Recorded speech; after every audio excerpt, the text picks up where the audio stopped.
to the open sea. The four friends at the lookout continued their lively play. Peter and Michael tried to wash Helga's face, but the snow was too hard and dry, and the face-washing could hardly have been called successful. Helga managed to get a handful of snow down Peter's back, and that did amount to something, for he had a bit of trouble shaking it out to prevent the discomfort of its melting. Tired of the tussle, the four squatted on their sleds. When Michael idly tossed a lump of snow in Helga's lap, she got up to shake her dress. In doing so, she turned toward the sea. "Why, Peter, there's your Uncle Victor." She was surprised. "And Rolls, his mate. Look." "You're crazy." Peter didn't bother to get up. "But it is your Uncle Victor, honest." "Now, what in the world would he be doing here? You don't suppose he's fishing this time of the year, do you?" "But it is, Peter. Come see." She was so sure about it that he got up, if only to be able to tell her she was wrong. Below, miles away by road, but only a little distance for a stone, Uncle Victor was making footprints in the hard snow. Behind him was the stocky figure of Rolls, second in command of the Lundstrom fishing fleet. "Yoo-hoo! Uncle Victor!" Louvisa was on her feet and looking out over the wall of the lookout, but she could not make him hear. "Yoo-hoo!" the four of them yelled in chorus, cupping their hands to make the sound carry farther. Then Victor Lundstrom heard them and looked up. But there was no great roar of greeting the children had expected. He only waved his arm and went on walking. Rolls saw them, too, and gave an equally casual salute. Peter scowled. The greeting was unlike Uncle Victor.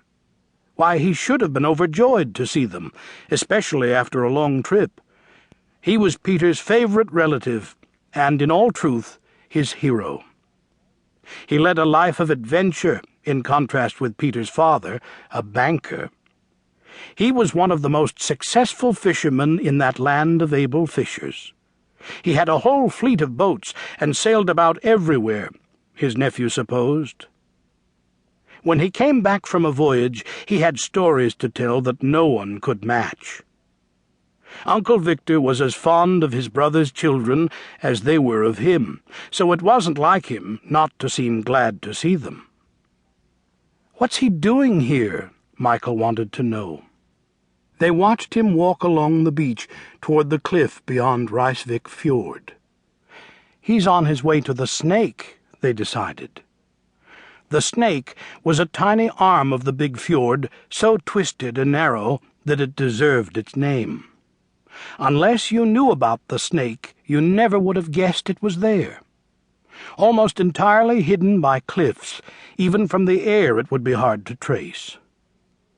To the Kleng Persson, Lovisa's eyes danced, for the Kleng Persson was Uncle Victor's own fishing boat, the one that he alone might sail. The children were permitted aboard only as a special treat. "But why is he here?" Peter pondered. "He never comes north until the ice is gone." But he had no time for further reflection when a snowball broke in his face. "So you thought I was crazy," Helga taunted. Crazy as a hare, Michael's snowball landed on Helga's hood. It spattered, and her eyes and face were white. She lowered her head and shook it from side to side like a fierce young animal, and then she charged at her tormentor. Meanwhile, Louvisa had not been idle. Her fast-moving mittens were busy rolling hard pellets of snow. Then she stood back and hurled with all her strength, and all the skill she had been able to acquire by watching and imitating the boys since she was old enough to remember. Helga and Peter were locked in a tussle when Louvisa came to her friend's rescue. One swift ball caught Peter on the ear, and he turned, surprised, to see who his assailant might be. Then Michael brought up a hatful of snow,